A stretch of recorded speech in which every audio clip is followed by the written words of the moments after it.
Okay, good day. So today we're going to talk about lesson number 17, which will focus on analyzing an argumentative essay. So for this lesson, these are our learning targets. First, agree or disagree to the ideas presented in the material read.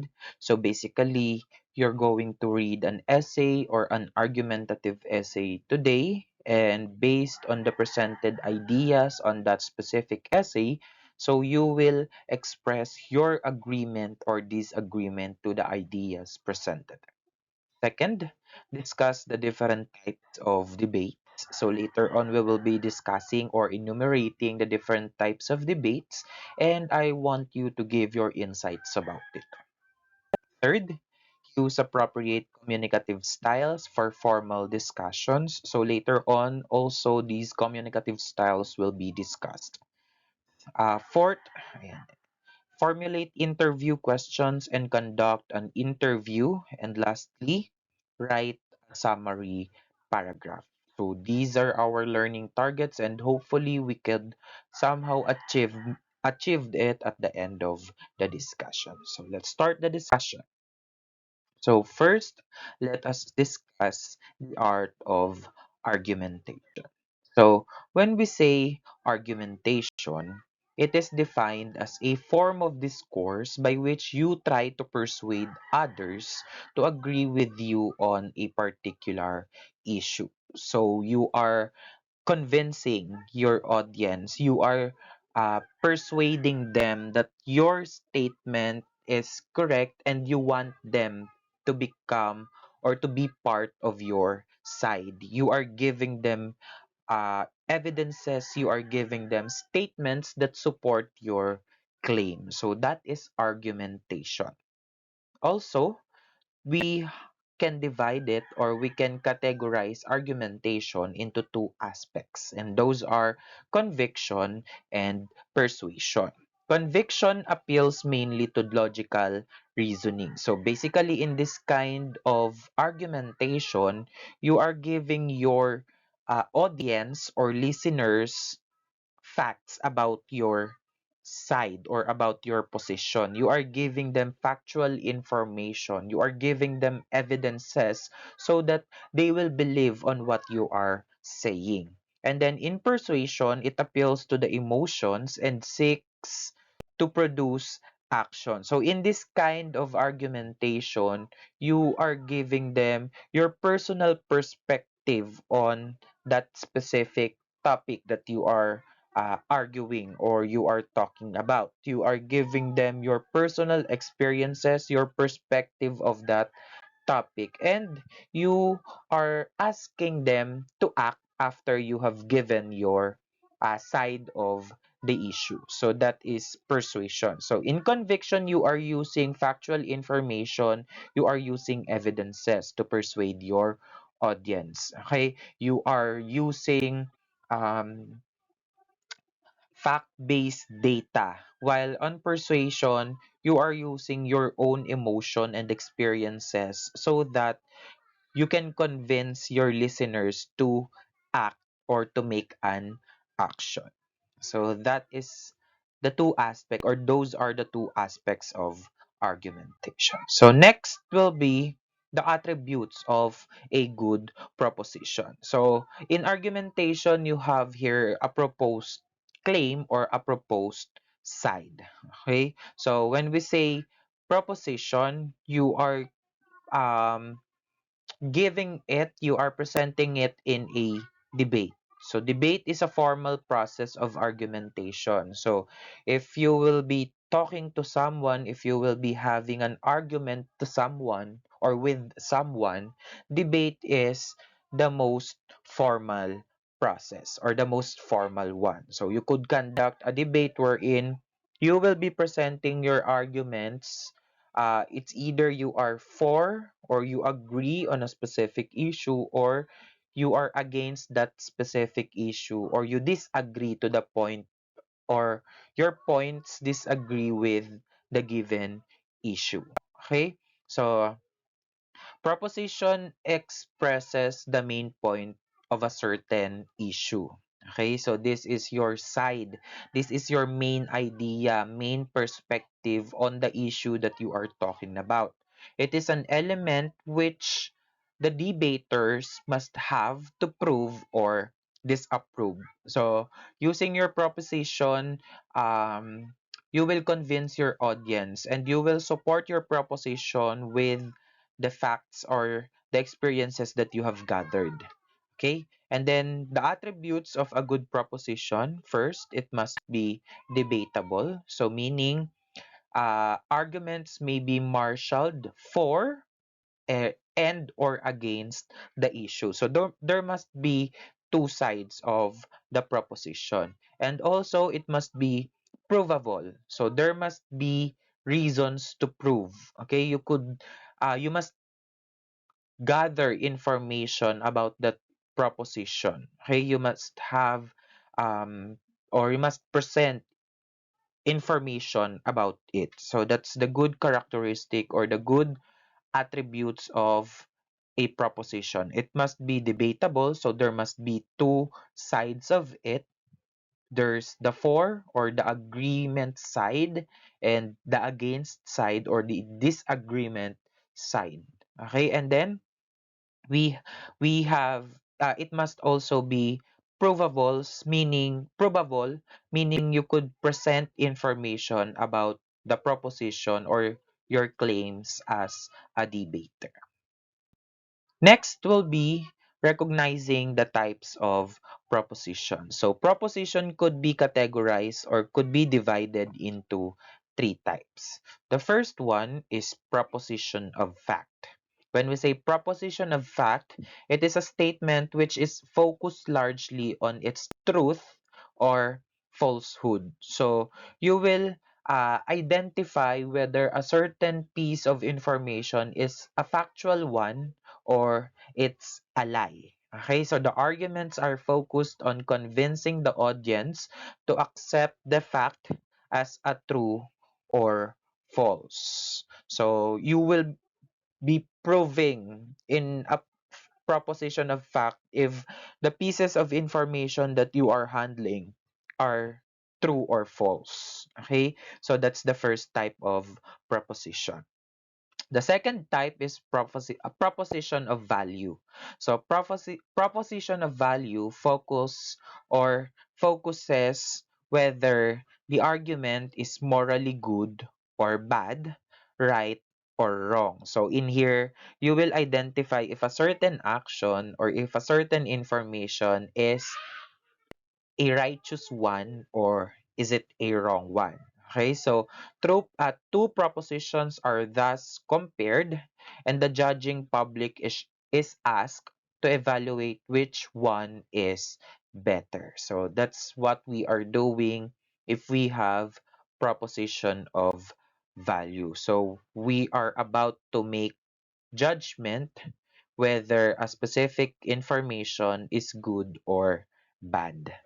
The third one is proposition of policy. So this type of proposition advocates a course of action. So meaning you are asking your audience, you are asking your listeners to take or to make an action. So in this, the public is requested to endorse the said policy or to commit themselves to take or to make an action. So you are presenting here that we as a citizen of a certain community or a certain society must act on certain issues or problems. So you are asking your audience to take an action with you. So that's what we are doing. That's what we are presenting in a proposition of policy. So those are the three types of proposition. So the next part of the lesson will be conducting a debate. So for example, or if you will be given a chance to participate in a debate, so here are the things that you must remember. First, argumentations are formally presented, rebutted, and decided upon in a debate. So each debater has his or her own time to speak. Okay, each of them will be given a chance to present the facts or to present their gathered information. So in here, two or more speakers present their respective arguments for or against the proposition. So just like what I have said a while ago, you will be given a chance to present your uh, supporting details. Okay, each of you will be given time to speak. Yeah. So here are the benefits that we can get when we are engaging or participating in a debate. So first, the debaters learn how to analyze, to be thorough and accurate, and to distinguish between vital and unimportant. So in here, you will somehow develop your analyzing skills when choosing the information that you will include on your presentation. So you could easily identify if the information you have is an important one, or is it a relevant information, or is it significant to your claims when you will be presenting it. Okay, second, the debaters learn how to make researches and find the needed information in order to prove statements with accompanying valid evidences and sound reasoning. So if you will be participating in a debate, you must be prepared. Okay, you must look for all of the information that you will be needing. Okay, so you will gather enough, or if in some cases you will gather so much information so that if the opposing side will ask you, you could provide them answers. Ayan. And then third, the debaters learn to present ideas in a clear and effective manner in order to uh, clarify their way of thinking. So in here, you must organize your ideas based on a certain manner. So if you will be using inductive approach or the deductive approach, you should categorize your ideas, which of them will come first, which will come second, and so on and so forth. And then lastly, the debaters learn to think under pressure in order to make decisions quickly. So since you will be given a short period of time to present your information or to present your side, you will develop your critical thinking skills. Okay, you will develop a quick um, you will develop this kind of action that you will be um, thinking fast, okay, or thinking quick because your time is not that long. Okay, you don't have that much time to organize your ideas. So you must organize it in a way that you will present it clearly and you will present it quickly. And in that manner, you will uh, convince your audience. Okay, so those are the benefits that we can get when we are engaging in a debate. Next will be conducting a debate. Okay, so how to get started in a debate. So as just like what I have said, you will be given time. So aside from it, these are the steps that we may observe if we will be participating in a debate. Okay, so the most important thing for a debater is to be thoroughly informed about the topic of the debate. So you will be given, or the topic will be given to you ahead of time or before the debate formally starts. Okay, so that you could prepare some information about it so that you will not be uh, you will not be taken aback if you already have on or you already step on the podium. Okay, if there is a debating team or if you will be uh, participating as a team, it is necessary for the team to meet and discuss their plan for the presentation of their argument. So you could decide who will speak first, okay, and then who will take the rebuttal position, and then so on and so forth. And then you could also plan for rebuttal. So like for example, the opposing side is already done with their claims or with their arguments. So you will now present your rebut or your responses to the statements that they have given. And then lastly, assign the order of speakers who will discuss the arguments. So make sure that your arguments will have a good and convincing beginning as well as ending statements. So, meaning we need to establish a good foundation on our introductory statements and on our concluding statements. So, those parts of our arguments must be well established. They must um, leave marks to our audience. Okay? Aside from it, these are the general rules for a debate. Okay? So there are two debating teams or there are two sides of it. Each team has two or three speakers depending on the type of debate they will participate into. Okay? And then the speaking time is equally divided. So like for example, you will be given 5 minutes to speak or you will be given 3 minutes to present your arguments. All of you will be having equal time to speak. Each team shall be allowed two or three constructive speeches and about one rebuttal speech. Okay, so you will be given opportunities to present your speeches and your rebuttal speech every after the opposing side give their argument. Okay, and then the flow goes this way.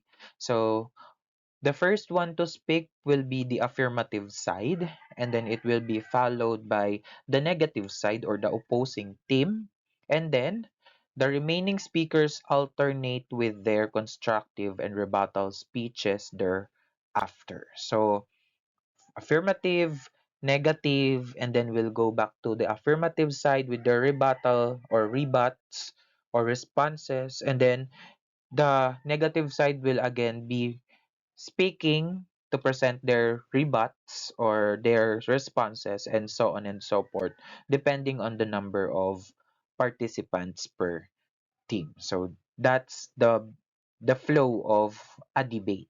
Okay? So that's the general rules for a debate. Next will be writing a summary paragraph. Okay, so argumentation again is uh, the process of presenting a proposition in front of an audience so that you could convince them. So summary is a short version of a larger reading or text.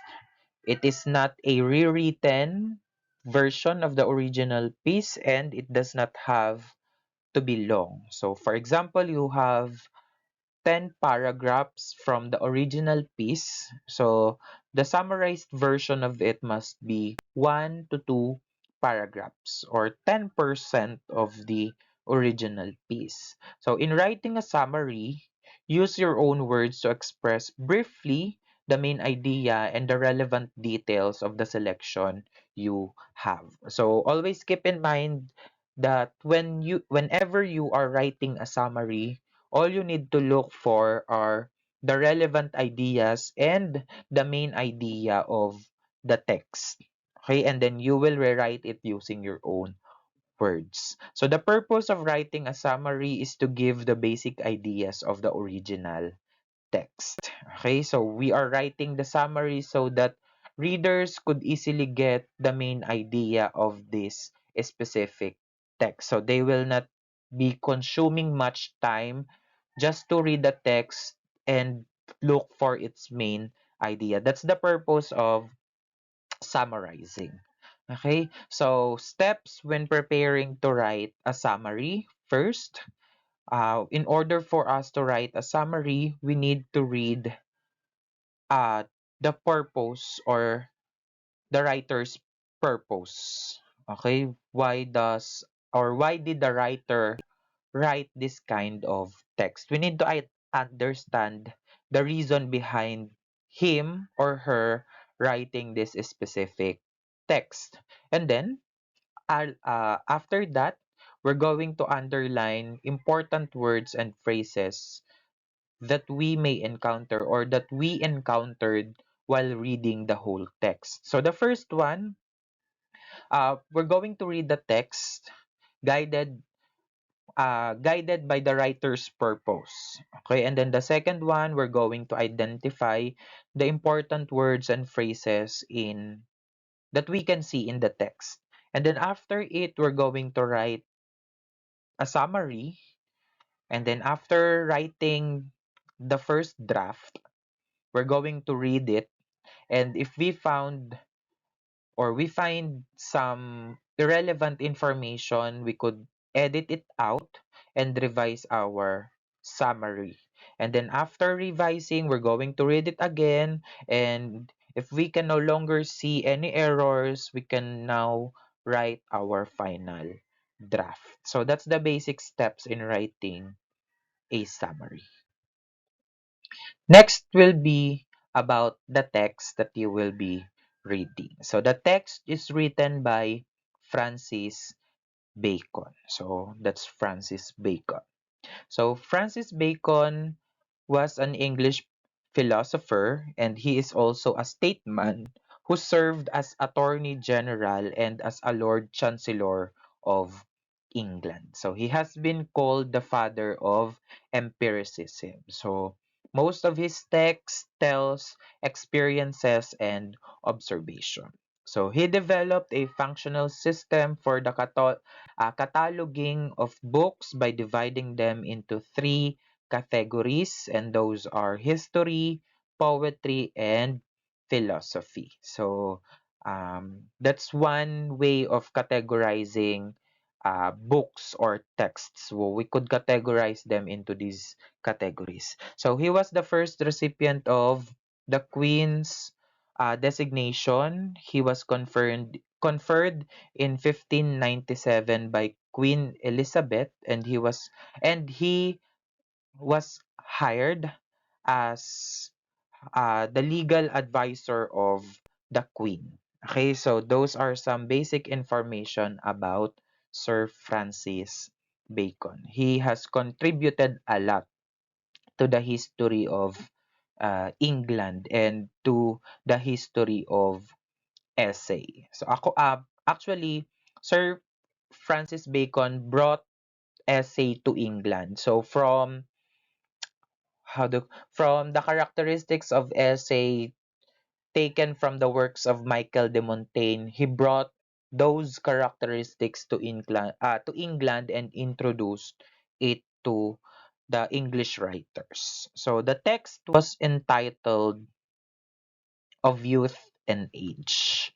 So I'm letting you read it and analyze it carefully because you will be having an activity after reading that text. Okay, so you could find a copy of it on your textbooks. Okay, so here's also a copy of it.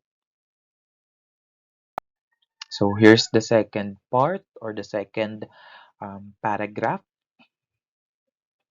and then here's the third paragraph.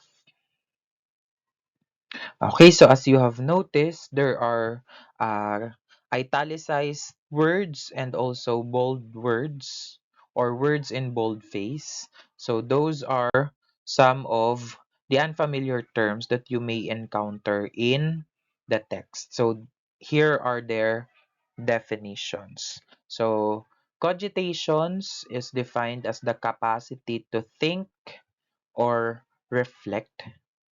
Perturbations is a disturbance of motion, course, arrangement, or state of equilibrium. So, meaning you are at peace and then suddenly you were disturbed. Okay, or that peace was disturbed because of a certain action. Vivacity is defined as the quality or state of being vivacious or lively. Mediocrity is defined as the quality or state of being mediocre or ordinary. So, meaning you are just so so or at the middle part or middle level. And then lastly, we have the preeminence. So, preeminence is defined as the quality or state of being preeminent or superior. So, meaning you are ahead. You are on a higher level compared to the people around you. And also, there are phrases that were italicized and in bold face. So these are their meaning. So the first meaning or the first phrase means he passed a youth full of errors, year of madness or madnesses. The second phrase means he continued the same when the same was not becoming. And lastly, or the last phrase or clause means or line means his last actions were not equal to his first. So those are the meaning of the italicized lines on the text. Okay? So for your activity on this specific lesson, you're going to provide information on these Venn diagram. Okay, so you will compare and contrast young ones from aged ones. Okay, you will give their characteristics and you will also their distinct characteristics and you will also give their similarities. So in what way do they differ and in what way do they have the same characteristics? So that's your activity for this specific lesson. So if you have question regarding this topic and activity, you could ask me on our GC. So that's all for today. Thank you for listening.